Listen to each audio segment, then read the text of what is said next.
Jag är en kreatör som lite utav kan se in i framtiden av vad som kommer att hända. Tydligen har inte så många andra kunnat se det jag ser. Och det har du ju gjort. Ja. Du har ju byggt 2 bolag som är miljardvärderade. 3. 3? Jag har haft en to-do-list i liksom 40 år som aldrig har tagit slut. Kan jag bara en dag få känna att jag är klar? Det är ett fantastiskt härligt mingel här idag. Och ni får jättegärna mingla vidare. Jag och Konrad kommer... Vad menar du nu? Ska de mingla vidare? Skulle vi inte prata lite med dem? Jo, eller? det ska vi göra. Men alltså, ju intressantare du blir, desto mer kommer de att lyssna. Så nu är all press på mig. Absolut. Jag tänkte du så här, var ju sen dessutom. Jag var sen, därför jag har åkt snowboard och jag har vallat brädan. Och sen så var det lite logistikproblem att ta sig tillbaks. Men nu, du är ju också en liten stjärna. Va? Inte i skuggan av dig. Nej, okej. Men det tror jag. Konrad Bergström, fantastisk superentreprenör. Vi skulle vilja kalla honom rock'n'roll-entreprenör, snowboardåkare, friluftsmänniska. Om du då själv skulle pitcha dig, så här superkort från här. Hur skulle du beskriva det? Hur skulle du sälja dig? Nej, men nu börjar man bli lite gammal och klok. Så jag är en kreatör som lite utav kan se in i framtiden av vad som kommer att hända. För mig är det inte svårt, därför det är bara logik. Men tydligen har inte så många andra kunnat se det jag ser. Det låter ju helt fantastiskt. Och vad var det första du såg? Alltså vad var din första resa? Nej, men jag började som entreprenör väldigt tidigt. Jag hade en pappa som var lärare och en farfar som var ingenjör. En farmor som älskade naturen och örter. Och kunde väldigt mycket om dess kraft och så på olika sätt. Så, och en mamma då som var teaterregissör och faktiskt Sveriges första kvinnliga teaterchef efter Georg Fant. Så det var liksom en väldigt mixad intake. Därför när man som barn så tittar man ju på de äldre och man lär. Så jag har glömt frågan faktiskt. Nej, men... Du skulle liksom kort presentera det, pitcha det liksom. Det är jag. Det är du. Jag är liksom... Okay. Jag är en nomad. Jag berättade ju det att jag var ju här i Åre liksom, från jag var 3 år, ungefär från 74 till 90. Mm. Och sen har jag inte riktigt varit tillbaks. Jag firade några nyår här, 3 år. Men jag har inte sett den här utvecklingen, utan jag har ju dragit mig tillbaks till något som heter Tänndalen. Som är lite som Åre på...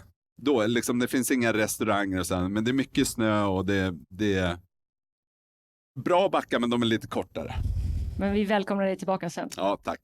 Ja, dina resor i alla fall, det är ju allt från hörlurar till nu elmotorbåt. Ja, och sen så har jag ett kemibolag som gör All Natural Care. Det är det jag jobbar mest med i Schweiz. Min grej är ju att jag har...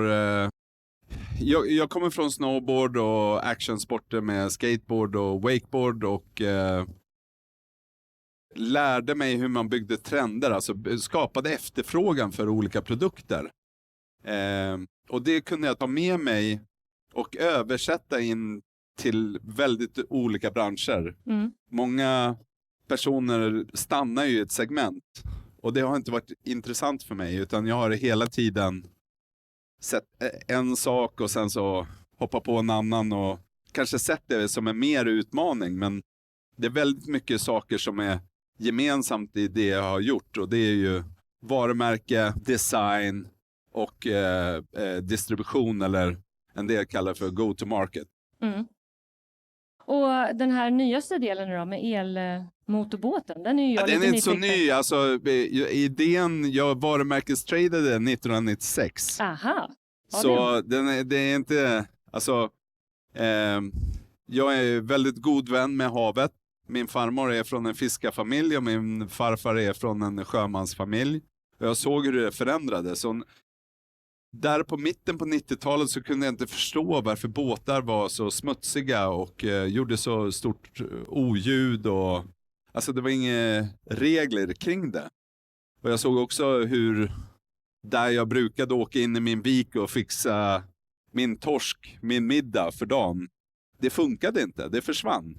Och då, som jag sa, min pappa var ingenjör, min farfar var ingenjör, så satt vi och pratade och kom fram till liksom elbåtar är den bästa sättet därför de är tysta, men de har en elmotor har mycket större energieffektivitet.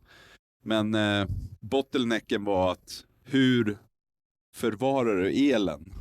Men det visste jag, det kommer de att lösa. Så att hela strategin var att ta nummer 1 pole position för elbåtar.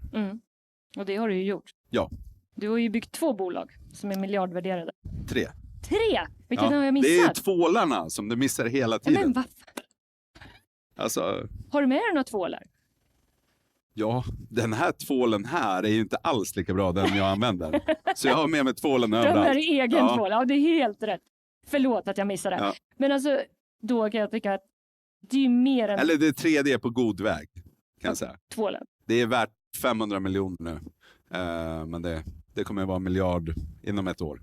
Helt fantastiskt. Ja. Verkligen. Och vad tycker du vad skiljer ut de här som du har lyckats med så otroligt väl? För det är också lite spännande att det är liksom hörlurar, tvål och elmotorbåt. Alltså det känns ju som, är det någonting som ändå är liksom den röda tråden? Den röda tråden är just det här, starkt varumärke. Hur bygger du ett starkt varumärke? Hur får du efterfrågan? Och här jobbar jag med de 5 sinnena. Att det är allt ifrån hur luktar ett varumärke? Hur smakar det? Hur låter det? Hur ser det ut?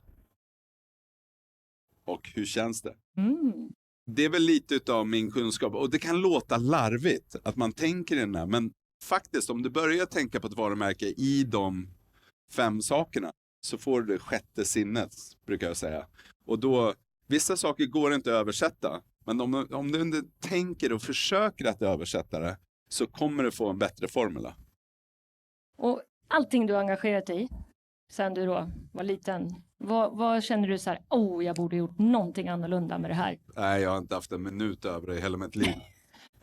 Utan jag har jobbat som 17 och faktiskt kämpat och jag har gett upp så många saker för att göra de här sakerna. Så att det där kanske kommer senare, men just nu så att jag bara, kan ni snälla komma in och hjälpa mig och ta det här till nästa steg, det jag har skapat det första. Därför det är en väldigt stor fight som du går igenom att skapa det här. Jag kanske är lite mer som en konstnär när de gör ett så här, och det är väl därför jag har lyckats skapa väldigt, väldigt starka varumärken. Men ändå, du är ju fantastiskt duktig entreprenör. Men även du måste ju känna utmaningar i ditt företagsbyggande. Jag skulle säga så här att när jag blev duktig entreprenör var när jag insåg vad jag var dålig på. Och tog in hjälp på det. Och som tur för mig då så var det ju ofta sådana saker som att ekonomi och en del elaka människor kanske säger att det går 13 ekonomer på ett dussin. Så att det var ju tjänster du kunde köpa. Eller legal är samma sak, att du måste liksom få det på plats. Och det kanske man inte har pengarna till i början. Men nu har jag ju byggt en grund för mitt företagande så att jag har liksom de här plattformarna. Jag har personer som kan ta hand om det så att jag kan koncentrera mig 100% på det jag är duktig på. Och här har vi vi har ju entreprenörer, vi har ju representanter för de som jobbar för entreprenörer och så. Vad skulle du vilja skicka med? Vad skulle vi behöva i Sverige för att skapa ännu flera Konrads? Det bästa tipset jag har, det är lyssna lagom. Alltså det finns ingen som är så insatt i ditt projekt som dig själv. Så man måste vara beredd på att ta kritik. Du måste rannsaka det efter en diskussion. Men jag tror att den personen som står i mitten och har tänkt på det här i kanske flera år, dygnet runt, har ändå den kunskapen i slutändan. Och där ser jag många som är nya, liksom, de träffar någon stor person eller någon de respekterar och så lyssnar de för mycket. Och så blir det fel. Så jag skulle säga lyssna lagom. Lyssna lagom. Mm. Det är ett bra tips det också. Och om vi tittar på andra delar som behövs för att faktiskt bygga bolag. Du är ju en stark förebild här i Sverige och liksom, vi vill ju också då ha en miljö där nya entreprenörer växer upp. När du startade, vad var A och O? Jag tänker lite här på med kapitalanskaffning, stöd, regelverk. Jag tog aldrig in pengar. Nej. Jag har ju lite dyslexi och lever i en bubbla och har säkert flera bokstavskombinationer, men jag visste inte vad ordet entreprenör var förrän jag var över 40 år. Så det är liksom en resa jag haft på senaste 10 år. Och jag frågade en kompis som bara, jag är entreprenör. Och jag bara, vad fan är det du går och snackar om? Vad är det där entreprenör liksom? Han bara, ja men det är ju sån som du är. Och jag bara, vadå? Ja men som skapar affärer och kan leva utav det du gör. Så jag tror att det är ju, man ska nog vara medveten innan man kastar sig in i det att det är inget 9-4 jobb. Det går ut som någon dröm nu att om du är entreprenör så kan du styra din egen tid. Jag skulle säga att det är precis tvärtom. Är du entreprenör så kan du absolut inte, alltså vet du hur många resor jag har ställt in? Vet du hur många gånger min familj har grinat? Vet du hur många gånger jag har skickat iväg dem själva och aldrig dykt upp? För att det är kaos någonstans. Så det enda du kan vara säker på det är att ju större bolag du bygger, ju mer kaos kommer du ha och ju mer saker måste du lösa. Så varje kväll du går och lägger dig så måste du sova gott för att bli stark. Varje morgon du vaknar upp så kan du ge dig fan på att det är saker att ordna. Jag har haft en to-do-list i liksom 40 år som aldrig har tagit slut. Och det är ganska stressande. Och nu jag fyller 53 år och jag känner så här, kan jag bara en dag få känna att jag är klar? Att jag är i fatt? Men den dagen har inte kommit. Men det är någonting, förut efterfrågan, då bara vaknar jag upp som, min fru kallar mig som en golden retriever. Glad och bara vifta på svansen och bara, tjena, problem, nu ska vi fixa det här. Men nu längtar jag lite efter att få en dag där jag ska inte säga att jag inte haft dagar där jag inte gör någonting. Men då skiter jag allt. Ja. Det är väldigt annorlunda. Men hur gör du för att koppla av då? Förut så var det mycket sprit. Och sen så när jag lagar mat så tänker jag, alltså när jag lagar mat så ger jag det all kärlek.